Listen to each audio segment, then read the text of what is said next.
Hey guys, how's it going? Today we have 4 gorgeous things we're going to be planting out in the garden. 2 for kind of a part sun area and 2 for full sun. So of course the 2 evergreens on this side, full sun, they're kind of in the medium size category. And then we have 2 different varieties of viburnum, which want kind of part, in our area they thrive in kind of a part sun situation. If they get plenty of water, they can do full sun, but I know in a lot of climates they do real well in full sun. So I guess it kind of just depends on where you're at. But this first one right here, I've always loved double-file viburnums. We have one of them already in our garden underneath our Norway maple by our back shade porch. It originally was behind the gazebo. I dug it up and moved it. Maybe that was that last spring? That might have been last spring. It's doing really well. I'm really thrilled because it was big when I moved it. The coolest thing about this type of viburnum, it'll grow 6 to 8 feet tall and upwards of 10 feet wide, but they have a very interesting growth habit, very horizontal, like tiered branches, to where it looks, it's just very different. It's not just like a round shrub, you know, with blooms along the outside. It just has a very unique look to it. And then they get these huge clusters of white flowers. This is a great one right here. Look at this. Looks like kind of like a lace cap hydrangea, doesn't it? I think it's just so beautiful. So they bloom in the spring, typically followed by red berries in the fall. And some areas they will color up. Their leaves will color up in the fall. I didn't really look at mine to see if it colored up last fall. I guess I just maybe didn't notice. So we'll see what this one does. But they've got a really neat kind of like just serrated edge on their leaf, ribbed. This one right here, this is a blue muffin viburnum. This is a first for me. I haven't planted one of these before, but I've always admired their blueberries. This is a type of arrowwood viburnum. So what is that? Viburnum, let me look at the botanical. Dentatum. Anyway, the reason I say that is that you do need a second viburnum, a different type of arrowwood, in order to get the blueberries. So you'll get the white blooms. You can see that this one's budded up right here. So you'll see where the clusters of white blooms will come out. But if there's not a pollinator nearby or another arrowwood, which I do not have currently, I'm hoping to get an all that glitters or all that glows. Those are 2 different types, and I would be happy with both of them or either one of them nearby this one. Then hopefully we can see those clusters of blueberries. I think those would be beautiful both in the landscape and for arranging with in cut flower arrangements. So this one grows 5 to 7 feet tall and wide, so a little bit smaller than this one. And this one is more winter hardy, so like a zone 3 through 7 or 3 through 8, 3 through 8. So that's pretty incredible. And you can kind of see a little bit of difference in the leaf size here and in the growth habit. This one's got a little bit more of an upright structure than the double file. Okay, let's move over to this side. This right here is a hillside upright Norway spruce. The description of these is very good, I think, because it grows 12 feet tall, 6 feet wide. This is the one we were going to plant over there by kind of in that new flower bed at the end of the west side, and then we found that big like storm sewer cover. We knew it was in the flower bed somewhere. Of course, it was right exactly where I wanted to plant this. And I wanted to plant this one there because it only grows 6 feet wide. It's hard to find evergreens that are very architectural, which this one, they say in the description, it turns into like a natural sculpture, which it absolutely does. They get this just unique kind of structure, growth habit to them, and they're fairly rare. Like you don't see these all over the place. So anyway, you can see all the new growth points here coming out, that bright chartreusey green, hardy down to zone 4. They will grow roughly 6 to 10 inches per year. I don't expect it to do that this year, the first year we plant it, but so that to me seems fairly quick for an evergreen. I don't know, like stack it up against other things. Probably not as fast as our arbs, but this though right here is probably one of my favorite evergreens ever. The red cone Norway spruce. Just the way it looks when it's this size, like I cannot imagine when it gets to its full size, which is 12 feet by 8 feet. So the new cones in the spring come out like this raspberry pink color, and it's a kind of an unusual coning habit, I guess, and because it does that, it really modifies the way it grows, and so it does get like quite wide and becomes this really like statement evergreen piece. But not only that, I just love the bright, soft new growth in the spring. I like the different architectural. I don't want everything to just be like cone-shaped evergreens. While they do have their place, and we have those in our garden and I like them, I also like to have things that have a very unique structure to them. So also zone 4, full sun, and this one also will grow at a rate of about 6 to 10 inches per year. So anyway, the first place we're going to stop is in our back garden where we just planted all those trees. as a hedge, we're gonna plant the DOUBLEFILE back there. This is where the DOUBLEFILE viburnum is gonna go, but let me take you back a couple of days first and show you what Paul's been working on in this area.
Look nice.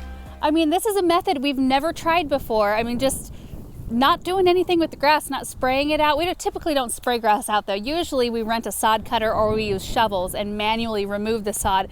It is so much work. So if this works well, I will be so happy. And I know a lot of people rave about this method of putting thick cardboard down and then thick mulch. This is compost that we bought in bulk. Anyway, we'll see how it goes. It sure does look nice. Paul's been doing a really good job back here. So what I'm hoping for with this viburnum is that it does grow, you know, 6 to 8 feet tall would be fine. It's underneath the canopy of a sensation box elder. Because it's not getting full sun, it may not grow to its full size, which is totally fine. My parents actually have one of these in almost full shade and it does great. It's beautiful. And it's not, I don't think it's 10 feet wide or 6 to 8 feet tall, but it's a gorgeous shrub. But it does get light. Until this blue spruce puts on size, it will get a good portion of light in the afternoon. So I think it's gonna be a really nice look right back in here, nice and soft. So this is going to be interesting because I've never planted anything through cardboard. I'm going to attempt to use the auger. So I'm thinking it's already pretty soft. That auger does have a pilot hole. So if I stand on the cardboard and anchor it down, I'm just hoping that the auger doesn't catch the cardboard and want to spin it around. We'll see. I also don't want to make a mess all over on top of this beautiful compost. Okay, let me grab the auger, see how this is gonna go. Okay, we're gonna go at this kind of slow.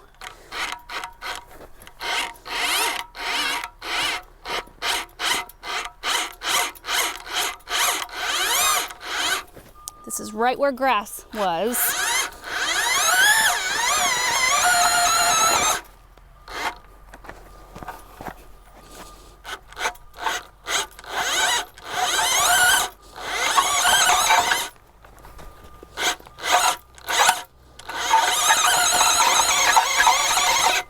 My goodness gracious, this ground is hard right here.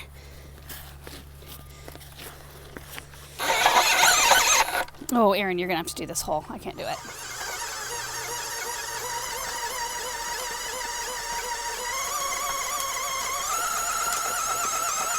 Erin, hold on. Are you hitting a root maybe for the tree? No. No?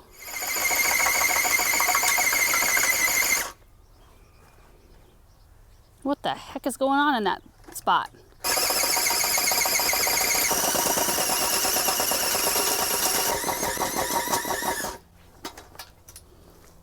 My goodness. You lost your auger. Well, that makes me feel a little bit better because I don't think I've ever used the auger in a harder hole than that. Oh, you got down a couple inches, so that's good.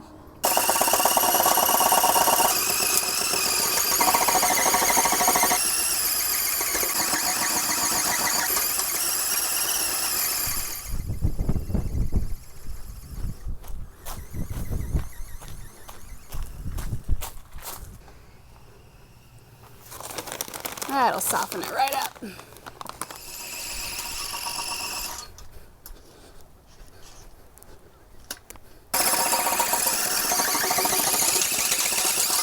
What do you think? Huh? Well, Daddy's trying to dig a hole right there. Yeah, see, Paul's putting cardboard down, and then he puts mulch over the top of it, some compost. Woo!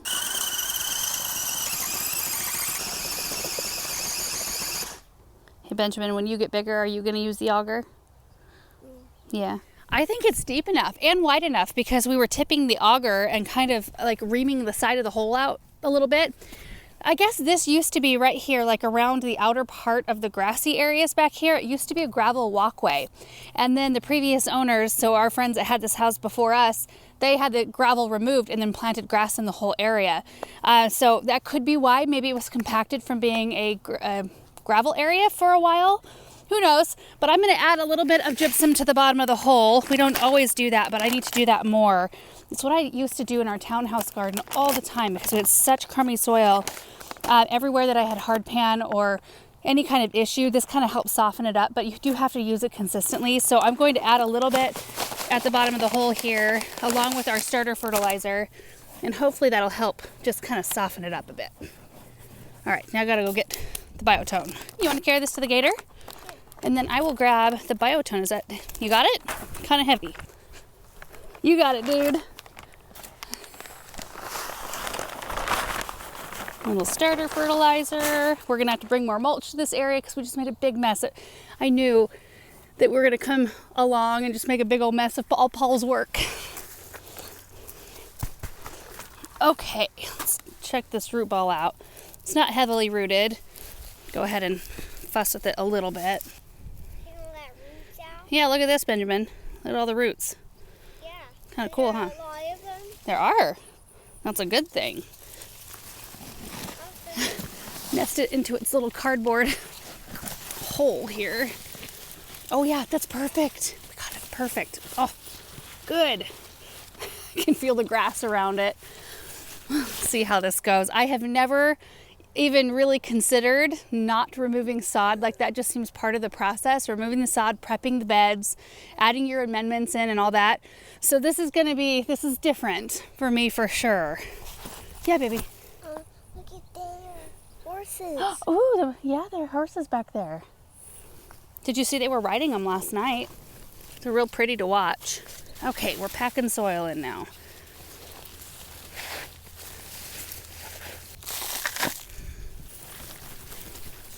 So I'm just attempting to kind of fold this cardboard back over the area where I just kind of peeled it up from, and then we'll just push the mulch back over the top of it.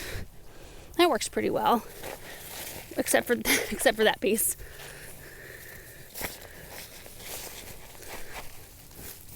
Might need to bring in a little bit more, but that's pretty perfect, isn't it? Oh, I love it. So all the drip tubing, thinking out loud, is underneath the cardboard, right? Yeah.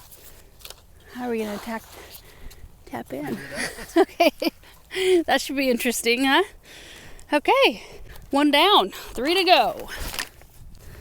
I feel like I should water this one before we leave this garden, so let me do that quick.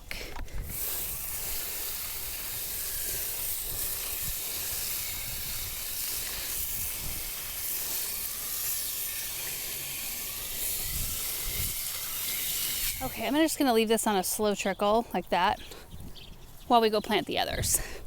Perfect. We are out in the south garden now in the northwest corner. If that doesn't confuse any of you. We don't know what to call this space right here. The other side we call kind of like the loop, the outer and the inner loop, because we have a loop of grass out there, but there's really nothing in this space other than berry beds.